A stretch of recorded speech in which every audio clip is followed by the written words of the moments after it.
안녕하세요. 하얀사과입니다. 오늘은 카카오 적금 월 200만 원 붓기 후기를 말씀드리려고 합니다. 시작한 건 2018년 11월부터 시작을 했는데요. 지금 오늘 날짜로 새벽 6시에 문자가 왔어요. 적금이 만료됐다고. 그럼 어떻게 제가 월 200만 원의 적금을 부을 수 있었는지, 그리고 이자는 어떻게 되는지, 그리고 제가 이제 이 적금을 하면서 느꼈던 점이랑 아, 만료되고 나서 약간 아쉬웠던 점 같은 것들을 같이 얘기해 보려고 합니다.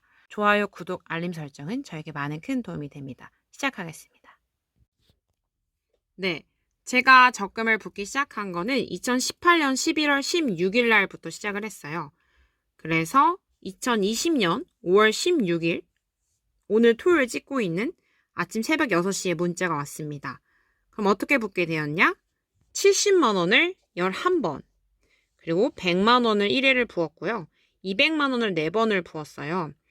이 적금의 비용이 어떻게 이렇게 됐냐. 처음엔 70만 원을 부었다가 그 다음 달에 추가로 100만 원 입금을 합니다. 그러다가 꾸준하게 70만 원을 부었고요.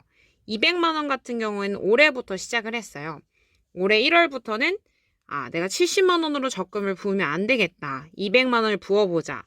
해가지고 시작이 됐던 겁니다. 그럼 200만 원을 부으려면은 사람들이 사실 생활을 하면서 식사도 할 것이고 저희 통신요금도 있죠. 의료도 있고 해서 생활비가 못해도 적게 사용하시는 분들은 50에서 100, 월세, 원세, 절세, 이자 사용하시는 분들은 100에서 150까지 할 수 있잖아요. 그럼 그런 것들을 어떻게 조절을 했느냐? 그거에 대해서 나중에 이제 말씀을 드릴게요. 일단 이렇게 되고 나면은 카카오 적금의 이자가 총 금액이 이제 1,670만 원이잖아요. 이자는 세전에 22만 187원이 나오게 됩니다. 세금은 34,210원이에요.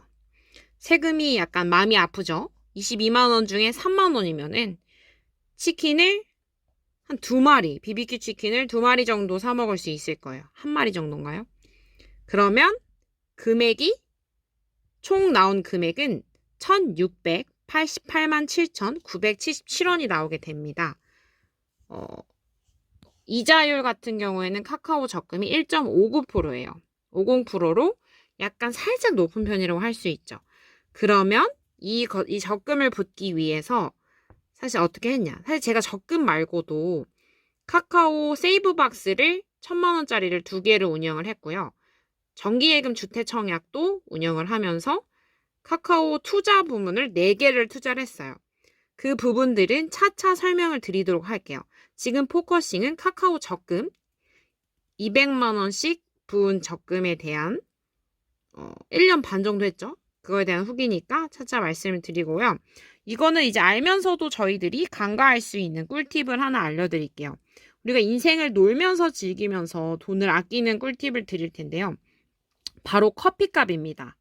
커피값에 대해서 말씀을 드리면 커피값을 한 달에 6,000원으로 계산을 하면 한 달 기준에 18만 원이 됩니다. 1년이면 18만 원이 12달이 돼서 216만 원이 돼요. 근데 사실 커피에는 환각작용이 있잖아요. 그래서 저희가 안 마실 수 없어요.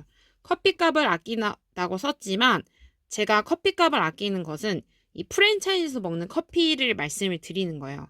사실 스타벅스 커피가 맛있어요. 맛있고 그냥 뭔가 좋아. 기분도 좋고. 안 마시는 건 아닌데 프랜차이즈점에 다양한 것들이 있잖아요. 다양한 것들을 활용하시면 되고 이디야나 이런 데는 좀 더 저렴하죠. 그 이디야의 경제 논리에서 보면은 이디야는 꼭 스타벅스 주변에 위치하게 됩니다. 그 이유는 많은 고객들의 니즈에서 비싼 스타벅스를 매일매일 찾을 수 없기 때문에 저렴한 이디야로 가게 되는 공법이 있어요. 그런 것들을 보시면 정말 신기하게 스타벅스 근처에는 역세권, 상권이 자리 잡게 되고 그 곁에는 이디야가 있다는 거 체크하신 다음에 또 아끼는 꿀팁으로는 커피값을 아끼는 믹스, 카누 있잖아요. 회사에 사실 믹스랑 카누 이런 것들을 많이 구비를 해요. 저희 회사 같은 경우에는 얼음컵 정수기가 있어요. 얼음컵 정수기가 있어가지고 얼음컵 정수기에다가 물을 이제 카누를 조금만 이제 타가지고 밖에 사 먹는 것처럼 마실 수가 있고, 회사 커피 머신 있잖아요. 그거를 활용해서 하고, 돌체구스토나 이런 커피 머신 같은 거를 구매하게 되면 커피값을 조금 더 아낄 수 있겠죠? 그리고 저는 커피값을 아낄 수 있는 꿀팁 중에 하나는 점심시간은 사실 점심 먹고 나서 식후땡이란 걸 하게 되는데 커피를 마시고 싶은 그런 여유가 생겨요. 커피를 마시면서 약간 대화도 하고 싶고 그런 게 있는데 커피를 매일 마시기보다 편의점 커피를 이용하는 겁니다. 편의점 커피는 가격이 좀 더 저렴해요. 스타벅스 커피 같은 경우 2,500원일 거고요. 커피를 사 먹게 되면 1,200원, 1,500원 정도의 값에 지금 보면은 여기 한 4번을 마실 수 있죠. 그렇게 해가지고 즐기실 수 있고요. 커피 대신에 건강을 위해서 저는 발포 비타민을 먹고 있거든요. 컵은 이제 스타벅스 컵 선물 받은 건데 물 마시는 걸 굉장히 좋아해요. 건강한 습관 중에 하나는 물을 많이 마시는 건데 커피 같은 경우에는 약간 이노작용을 할 수 있기 때문에 커피를 마시게 되면은 약간 수분을 빨아들이는 효과가 있습니다. 그렇게 되면은 수분이 좀 부족하죠. 대신 저는 물을 마셔요. 근데 사람마다 약간 다른 거를 보면 체질에 따라서 물을 잘 안 마시는데도 피부가 엄청 촉촉하고 좋으신 분들이 있어요. 근데 그분들을 커피를 더 많이 마시면서도 수분 보충이 되는 거고 다른 것들을 하게 되는 거죠. 각자 체질에 맞게, 각자 마음에 맞게 원하는 걸 즐기면서 우리가 이제 인생이 팍팍한데 이 커피 하나 아끼자고 뭔가 모든 걸 많은 걸 포기할 수는 없잖아요. 그러니까 커피를 즐길 건 즐기되 뭐 집에서 사 먹거나 해서 하고 발포 비타민 같은 거 이렇게 타면은 싹 소리가 나면서 되게 굉장히 재밌어요. 그런 것들을 마셔주면 하면서 아끼게 됩니다. 그리고 이 즐기면서 아끼는 꿀팁 중에 하나는 택시비 줄이기입니다. 택시 같은 경우에는 저도 한때 택시를 많이 타고 다녔어요. 출근 시간 같은 경우 이제 지하철 타기 전에 버스를 타고 지하철을 가야 되거든요. 그때 택시를 탄다거나 뭐 친구들과 놀고 나서 집에 돌아올 때 너무 피곤하잖아요. 그리고 택시 탄다거나 운동 끝나고 나서 운동하는 곳이 저의 집이랑 멀었어. 그러면 택시를 타는데 택시를 탈 때 이제 아침에 일찍 10분 일어나는 버릇을 하고 만약에 저녁에 친구들이랑 놀잖아요? 그러면 첫 차 뜰 때까지 노는 거예요. 택시비가 뭐 서울이어도 이제 할증이 붙게 되면은 할증 전에는 택시비가 굉장히 이제 저렴한 편인데 지금 많이 기본 거 몰랐죠? 그래서 할증 이후에 할증 풀렸을 때 4시 이후로 탄다거나 그런 식으로 좀 시간을 조절하는 거죠.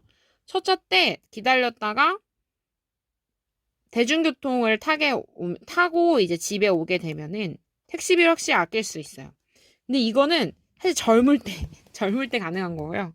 지금은 불가능해요. 그래서 그냥 바른 생활.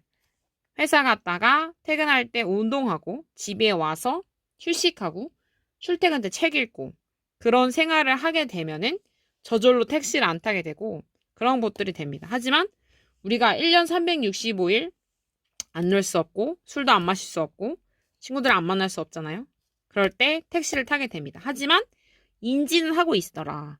돈을 아끼는 습관 중에 커피값과 택시비를 줄이게 되면 많은 것들을 활용할 수 있다. 그리고 이런 것들의 비용이 이렇게 되니까 뭐 공부를 위해서 제가 커피값을 아끼는 걸 말씀을 드린 이유는 저는 이제 커피숍에서 공부를 하는 타입이 아니에요. 네, 만약에 즐길 거리로 커피숍에서 자리세 값을 낸다고 생각을 하게 되면은 그때는 커피를 마십니다. 뭐 1시간, 2시간 있게 되면 되는데 직장인인 경우에 사실 커피만 점심을 먹고 나서 시간이 부족하니까 커피만 받고 그 자리를 즐기지 않고 바로 사무실로 들어오게 됩니다. 그렇게 됐을 때 뭐 5분, 10분 있자고 요 비용을 내는 건데 가끔의 커피는 좋지만 데일리로 마시지 마라. 그런 부분을 말씀을 드리는 거고 요 부분들이 사실 너무 강조해가지고 다 아는 건데 왜 이래 할 수 있지만 이 다른 꿀팁 같은 경우에는 저는 이제 어떤 걸 하려면 바로 블로그를 운영을 했었어요. 제가 블로그를 운영한 지는 한 N차수가 좀 오래되었습니다. 오래되었는데 그 블로그를 한 달 동안 이제 제가 건강한 라이프를 위해서 다이어트를 했었거든요. 다이어트를 위해서 활용을 했었어요. 그래서 체험단을 이제 예전부터 했던 것들을 한번 증폭시켜 늘려봤었고, 다이어트 관련된 거를 제가 신청하고 나서 얼마 정도의 수익이 났냐를 한번 체크해 보니까, 제가 이제 지원할 땐 몰랐는데 한 올해 2월 한 달 동안 한 100만 원 정도 넘게 그런 수익을 얻을 수 있더라고요. 그게 막 돈으로 현금으로 받는 게 아니고 제가 쓸 돈을 약간 세이브했다는 거죠. 그렇게 해가지고 생활을 즐기면서 다이어트도 하고 건강한 라이프를 위해서 그렇게 진행을 했었습니다. 네. 저의 이제 재테크 관련된 거 영상은 이제 오늘이 처음이에요.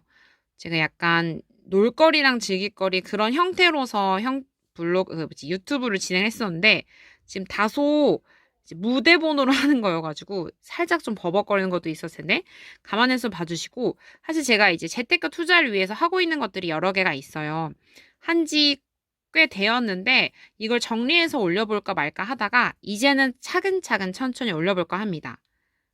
제가 말씀드릴 수 있는 것들은 1억을 벌었을 때 6천만 원을 버는 것들, 6천만 원을 모으는 법, 1억을 벌어서 6천만 원을 모으는 법, 그리고 학자금 대출을 갚는 법 등등 사소하지만 소소한 것들이 모여서 크게 되는 것들에 대해서 제가 재테크를 앞으로 다루려고 합니다. 그런 것들은 제가 올리려면은 여러분의 구독과 좋아요, 댓글 힘이 있어야겠죠? 앞으로도 잘 부탁드리고, 이 첫 번째 영상이 여러분들 많이 도움이 되셨다면 좋아요, 댓글 부탁드리고 알림, 구독 버튼 잊지 말아주세요. 이 재테크 버전은 인기가 좋다면 시리즈로 올리도록 하겠습니다. 그럼 오늘 토요일인데 좋은 하루 되시고 화이팅입니다. 빠샤. 그럼 안녕히 계세요. 이상 하얀 사과였습니다.